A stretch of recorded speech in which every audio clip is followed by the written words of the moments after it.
Click below this video, you'll see there's a link there so you can sign up and get a notification when I put up a new video, and I'll link things like this, like with what yarn I've been using. So although I was going to hang on and see if I could finish this before I did my next video, I thought that's kind of unrealistic, because although I don't know about you, but whenever I do this kind of project, I think, oh yeah, all I've got to do is the button band, and it's only, I don't know, 6 rows of ribbing including the buttonhole.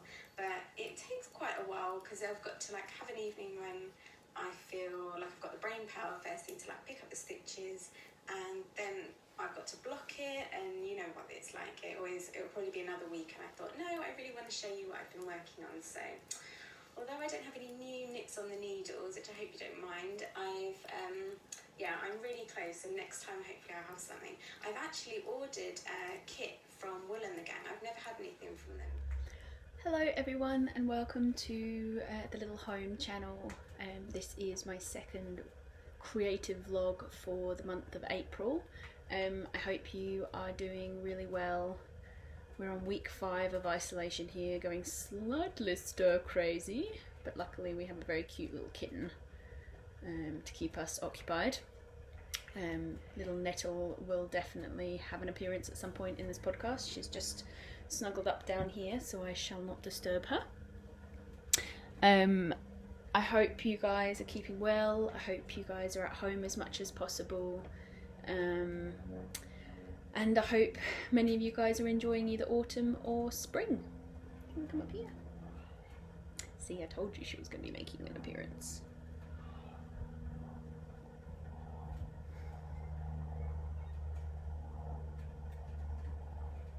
That's my D. I'm gonna get comfy.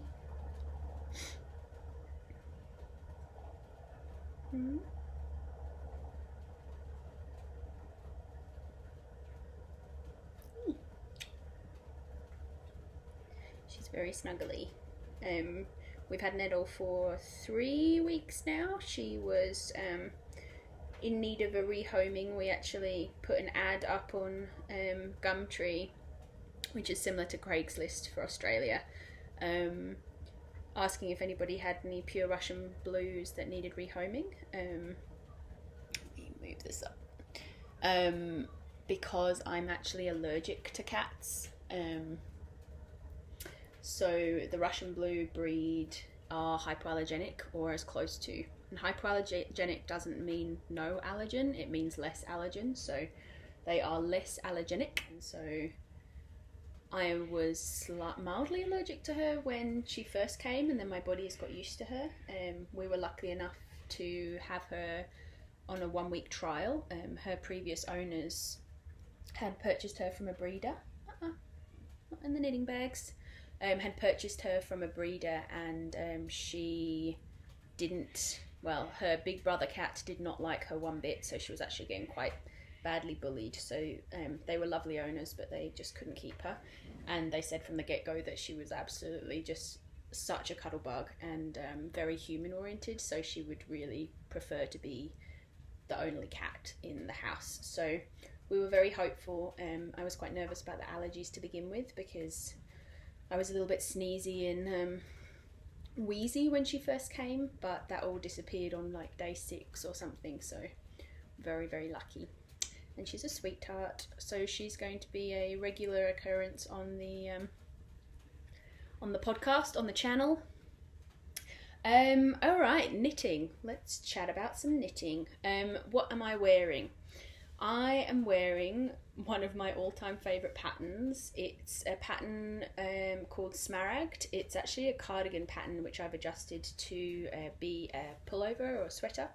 It's a very easy adjustment. I've made it 3 times now. I've made it as a mustard version, which was my first, out of some Manos del Uruguay Fino. This one is my 3rd. I actually made a cardigan version for my mum out of some 4-ply wool that I had in my stash. I'm just going to take a sip of my tea and put it down on the floor.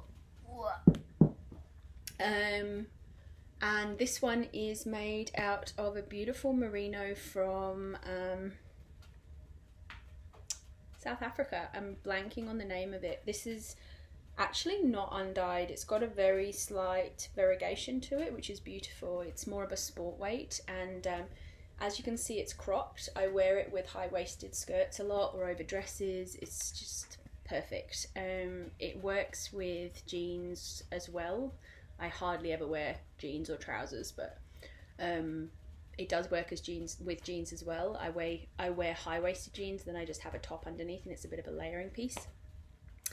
But I would highly recommend this pattern. If you go to my Ravelry page, I'm Rebekahsjs on Ravelry, I'll link it down below.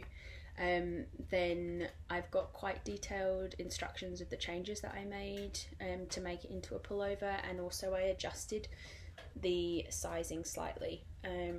What did I do? I did the full lace chart. For the medium size, I'm a 36 bust, and I'm like a UK 12 to 14 size, which would be a US 8 to 10.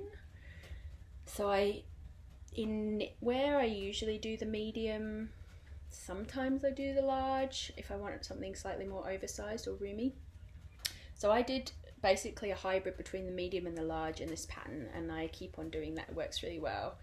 For the medium, it tells you to stop the chart a little bit before the end of the full chart, and I actually do the full chart, so I ended up with more increases, and then I basically split those extra stitches between the sleeves and the body. If you want to have a look at my project notes, they're in more detail there.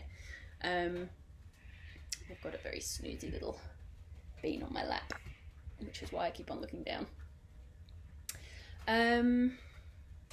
Yeah, so that's what I'm wearing. I've got a couple of finished objects which are actually gift knits, and that's one of the reasons I wanted to podcast today, was because I'm actually going to be sending these off. Sorry, Nettle, I need my arm. These are gift knits for a lovely family that live a couple of hours away from me. They actually live on permaculture land, and yeah, do some absolutely amazing things, and do a lot of really beautiful, wonderful videos on YouTube. You can check them out. They have a really amazing YouTube channel called Artist as Family. I'll actually link it in the doobly-doo down below. And they just do so many amazing like recipe videos and instructional videos on how to make cider and sauerkraut, and basically kind of back to the land stuff, which I find so helpful. And they're just really wonderful people as well, so I've kind of started to get to know them a little bit better, and I asked them whether or not they wanted some hand knits, and they were very grateful for some. So this is a hat for their little 7-year-old boy, Blackwood, or Woody. Sorry, the light's a bit funky today. We're very much in autumn, late autumn at the moment. So this is a colourwork pattern. I used leftover Cascade 220. Some of them are heathers, some of them aren't. I've got a kind of foxy red, I've got quite a charcoaly grey, and then this beigey colour. And Woody is 7 going on 8, and this I think will fit him really, really well. It's a really warm beanie. The pattern I think is called Norwegian Star. I'll write it on the screen. I can't remember the designer's name, and it's actually a free pattern. I love seeing the floats in colourwork, it's so much fun. So that's the first finished object I have. And then the second finished object, I actually made these for the dad of the family. Mitts. They're basically quite large, roomy rib 3x1 mitts. I used a pattern called Ben's Mitts, I think, which is a free pattern. It's for kind of men's sized rib mitts. They're actually really quite big, so I think they'd fit most dudes. I knit these for Patrick, who's the dad of Woody. He spends a lot of his time cycling and outside in the garden, so I thought that these would be helpful, and they'll still provide him with movement. They're very flexible and shouldn't affect his ability to get stuff done, but they're pure wool, so they'll keep his hands nice and warm. So that was the final finished object I have for this episode. It's a really good free pattern. I actually adjusted it slightly. From this point to here, they switched from a 3x1 rib to another kind of rib, and I just kind of wanted them to be super simple. I knit these up in like a day and a half, so I kept the 3x1 rib pattern and did everything else basically exactly the same. So those are my 2 finished objects, and let's get into what I've been making. So in my little hedgehog bag, I've got my first work in progress. I don't know if I've made any progress on these. I stalled quite a lot. The joy of Kitchen Stitch stalling. These are my fur socks, which is a pattern by Melody Hoffmann. It's a beautiful textured sock pattern. And I'm knitting these out of Cascade Heritage Sock in the burgundy colour, which is actually quite a soft, fluffy sock yarn, so it's not my favourite. I have a feeling it's going to felt and probably not last that long. I actually really like the kind of more rough sock yarns just because they last so much longer. I actually really want to cast on. I need to do this today. I'm doing this today, and I'm going to cast on for the second sock because I actually really want to wear these. I've started wearing my hand knit socks again the last couple of weeks. So yeah, it's getting pretty chilly here. I have made some progress on this sweater, colourwork sweater that I'm working on. This is Altheda by Jen Steingass. It's her sport weight colourwork jumper. It's very beautiful. So I've separated for the sleeves and I'm just working down the body at the moment. It's just plain stockinette. So good for if I'm just needing something super simple to work on. But this is a really beautiful pattern. I'm using Cascade 220 Sport, the non-superwash one, which is the mustard, and then this beautiful grey kind of pinky colour is Brooklyn Tweed Loft, which is their 4-ply woolen spun in the postcard colourway, which I believe might be discontinued now. I haven't seen it for a while, and it's a really beautiful colourway. That's the main colour, this really gorgeous warm mustard colour. It's actually got a lot of tones and colours in there. So I have done a little bit on that since the last time we chatted, but not too much. I've actually been really powering through the next project, which I can't wait to show you. It's making me very happy. In my wonderful Fringe Supply Co bag, I love this bag so much.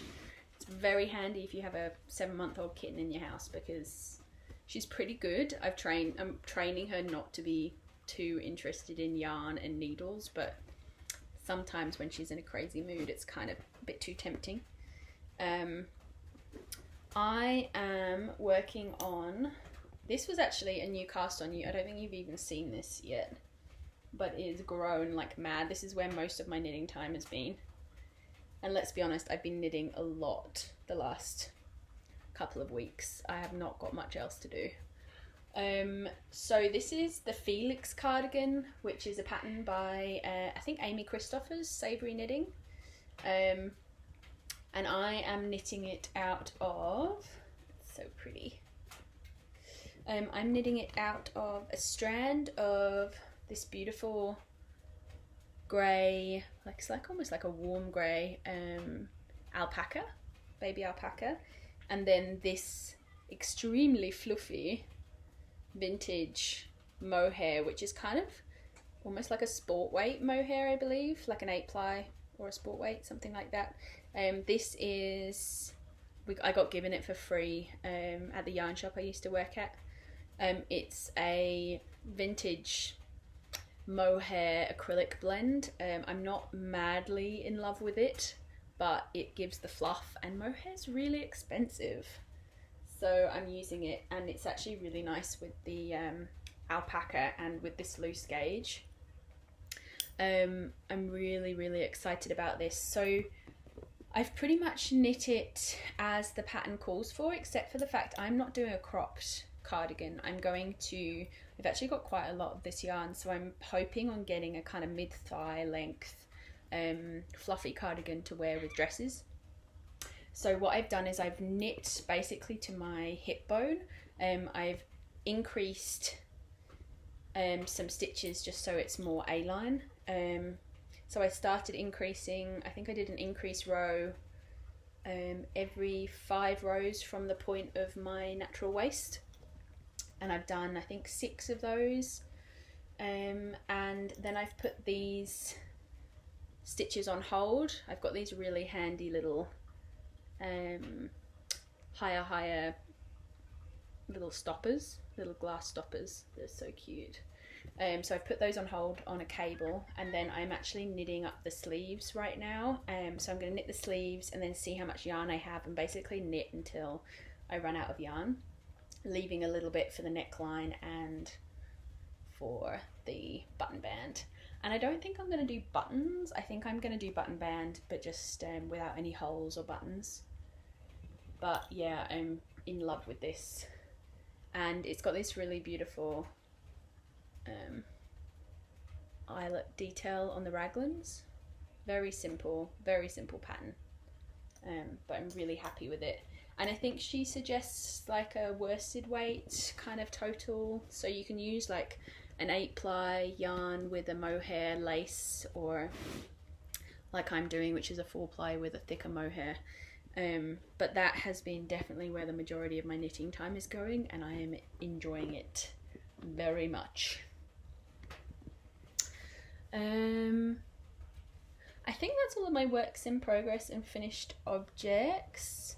I wanted to show you in my beautiful fun bag here. I have got, this is kind of wish knitting. I have got 7 balls, 1, 2, 3, 4, 3, 6, 7, yeah, 7 balls of this stunning Blacker yarns. It's the Blacker Swan 4-ply in their Pale Maiden colourway. I picked this up at a yarn show in London when I was there in October 2018, maybe. Time is flying so fast. I have thought of so many different things that I can make with this. I have about 1200 meters, so I'm thinking what I want to do is a cropped cardigan potentially with it. I could make another one of these, but I'm kind of a bit bored of making these now. I've made 3, as much as I love it. I want something quite similar to this shape, I reckon, but I do kind of, I've got sweaters, but I don't have many cardigans, so I kind of, because it's so bouncy, I kind of want to make like a garter stitch a garter stitch cardigan. I know that Petite Knit has a adult's version of, I think it's the Anchors cardigan.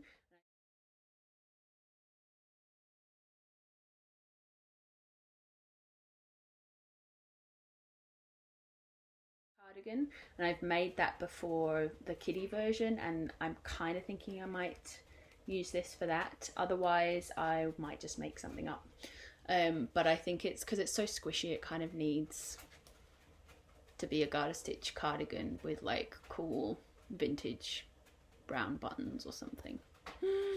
So that's my dream knitting. I'm going to cast that on after I've cast off both of these yummy garment whips. And I think that is everything I've got to share with you for this little catch up. I hope that you are doing really well. I hope you've got some wonderful things on the needles or hook. Comment below with what you're working on at the moment. It's lovely to receive your messages. Thank you so much to everyone who commented and said hello in the last episode. That was really lovely. And yeah, I think that's it. Have a great couple of weeks, and I'll chat to you guys again soon. Bye.